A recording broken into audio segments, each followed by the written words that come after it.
ಜಾತಿಯಲ್ಲಿ ಮುಸ್ಲಿಮರಾದರೂ ಜಾತಿ ಭೇದ ಮರೆತು ಅನಾಥವಾಗಿದ್ದ ಹಿಂದೂ ಮಕ್ಕಳ ಪಾಲಿಗೆ ಇವರೇ ತಂದೆ ತಾಯಿ ಆಗಿದ್ದಾರೆ. ತಂದೆ ತಾಯಿ ಇಲ್ಲದ ಇಬ್ಬರು ಮಕ್ಕಳನ್ನ 20 ವರ್ಷ ಸಾಕಿ ಈಗ ಹಿಂದೂ ಸಂಪ್ರದಾಯದಂತೆ ಮದುವೆ ಮಾಡಿಸಿ ಸಾಮರಸ್ಯ ಮೆರೆದಿದ್ದಾರೆ.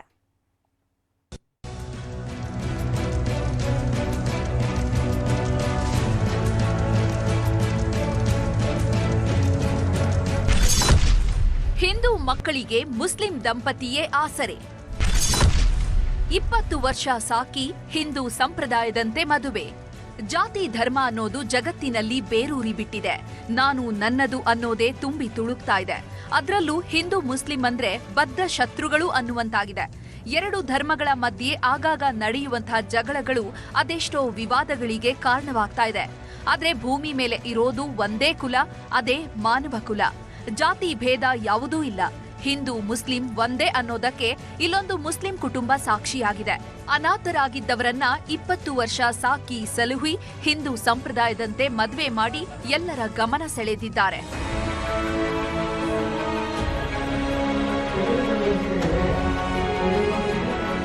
ಬೆಳಗಾವಿ ಜಿಲ್ಲೆ ಹುಕ್ಕೇರಿ ತಾಲೂಕಿನ ಬಸ್ತವಾಡ ಗ್ರಾಮ ಅಪರೂಪದ ಘಟನೆಗೆ ಸಾಕ್ಷಿಯಾಗಿದೆ. ಈತನ ಹೆಸರು ಸೋಮಶೇಖರ್ ಪೂಜಾರ ಅಂತ. ಲಿಂಗಾಯತ ಸಮಾಜದ ಕಾಡಯ್ಯ ಪೂಜಾರ ದಂಪತಿಗಳ ಮಗ. ಈತನಿಗೆ ಒಬ್ಬ ತಂಗಿಯೂ ಇದ್ದಾಳೆ.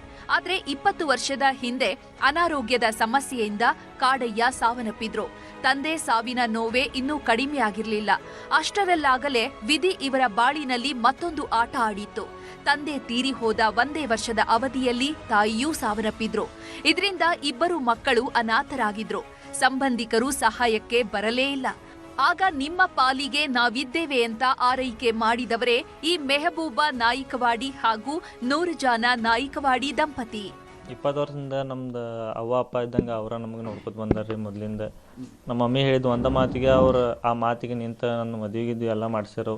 ನಮ್ದು ಸ್ಕೂಲ ಕಾಲೇಜ್ ಆಗಲಿ ಎಲ್ಲ ಅವರ ಮುಂದೆ ಇದು ಮಾಡ್ಯಾರು. ಮೊದಲಿಂದನೂ ನಾವು ಅವರು ಅವ್ವ ಅಪ್ಪ ಅಂತಲೇ ಅಂದ್ಕೊಂಡಿವಿ. ನಮ್ಗೆ ಅವ್ವ ಅಪ್ಪ ಇಲ್ಲ ಅಂತ ಅವ್ರು ಇನ್ನೂ ನೆನಪು ಬರೋ ಹಂಗೆ ಮಾಡಿಲ್ಲ. ಮುಂದೆನೂ ಎಲ್ಲ ಹಂಗೆ ಇರ್ತಾರಂತ ನಾವು ಇದು ಮಾಡ್ಕೊಂಡಿದ್ವಿ. ಅವರು ನಂಗೆಲ್ಲ ಭರವಸೆ ಕೊಟ್ಟರು. ಕಾಡಯ್ಯ ಪೂಜಾರ ಹಾಗೆ ಮೆಹಬೂಬಾ ನಾಯಿಕವಾಡಿ ಇಬ್ರು ಕೂಡ ಅಕ್ಕಪಕ್ಕದ ಮನೆಯವರು. ಹಿಂದೂ ಮುಸ್ಲಿಂ ಆಗಿದ್ರು ಕೂಡ ಇಬ್ಬರ ಮಧ್ಯೆ ಅವಿನಾಭಾವ ಸಂಬಂಧವಿತ್ತು. ಹೀಗಾಗಿಯೇ ಇಬ್ಬರು ಅನಾಥ ಮಕ್ಕಳ ಲಾಲನೆ ಪಾಲನೆಯನ್ನ ತಾವೇ ನೋಡಿಕೊಳ್ತಾ ಇದ್ರು. ಅವರಿಗೂ 5 ಮಕ್ಕಳಿದ್ರು. ಅವರ ಜೊತೆ ಈ ಇಬ್ಬರು ಮಕ್ಕಳನ್ನ ಸಾಕಿ ವಿದ್ಯಾಭ್ಯಾಸವನ್ನೂ ಕೊಡಿಸಿದ್ರು. ಸೋಮಶೇಖರ್ ಹಾಗೂ ಆತನ ತಂಗಿ ಚೆನ್ನಾಗಿ ಓದಿ ಖಾಸಗಿ ಕಂಪನಿಯಲ್ಲಿ ಕೆಲಸ ಮಾಡ್ತಿದ್ದಾರೆ. ಮದ್ವೆ ವಯಸ್ಸಿನವರಾಗಿದ್ರಿಂದ ಸೋಮಶೇಖರ್ಗೆ ಹುಡುಗಿಯನ್ನ ಹುಡುಕಿ ಹಿಂದೂ ಸಂಪ್ರದಾಯದಂತೆ ತಾವೇ ಮುಂದೆ ನಿಂತು ಮದುವೆ ಮಾಡಿಸಿ ಗ್ರಾಮದಲ್ಲಿ ಭಾವೈಕ್ಯತೆ ಮೆರೆದಿದ್ದಾರೆ. ಆ ಮದುವೆ ಟೈಮ್ದಾಗ ರೀ ಫಸ್ಟ್ಗೆ ಯಾದಿ ಬರೆದ್ರಿ, ಬಸ್ಟ್ಗೆ ಹಾಕಿದ್ರಿ. ಆಮೇಲೆ ಅವ್ರ ಪರಂಪರೆ ಹೆಂಗೈತ್ರಿ, ಅದು ಹಿಂದೂ ಮುಸ್ಲಿಮ್ದಾಗ ಎಲ್ಲ ಸಂಪ್ರದಾಯ ಹಿಂದೂದು ಹೆಂಗೈತ್ರಿ ಅದೇ ರೀತಿ ನಾ ಮುಂದೆ ನಿಂತ ಅಲ್ಲಿ ಆ ಪಂಡಿತರಂತೆಗೆ ಕುಂತ್ರಿ ನನ್ನೆಲ್ಲ ಅವ್ರು ನನ್ನ ಕೈಲಿಂದ ಮಾಡಿಸಿದ್ರು. ನಮ್ಮ ಮನೆಯವರು ನನ್ನ ಕೈಲಿಂದ ಮಾಡಿಸಿದ್ರು. ಒಟ್ನಲ್ಲಿ ಜಾತಿ ಧರ್ಮ ಅಂತ ದಿನ ಬೆಳಗಾದ್ರೆ ಕಿತ್ತಾಡ್ತಾ ಇರೋ ಈ ಸಮಾಜದಲ್ಲಿ ಧರ್ಮವನ್ನ ಕಾಪಾಡಿಕೊಂಡು ಹಿಂದೂ ಧರ್ಮದಂತೆ ಮದುವೆ ಮಾಡಿಸಿ ಭಾವೈಕ್ಯತೆಗೆ ಸಾಕ್ಷಿಯಾಗಿದ್ದಾರೆ. ಲೋಹಿತ್ ಶಿರೋಳ, ನ್ಯೂಸ್ 18 ಚಿಕ್ಕೋಡಿ.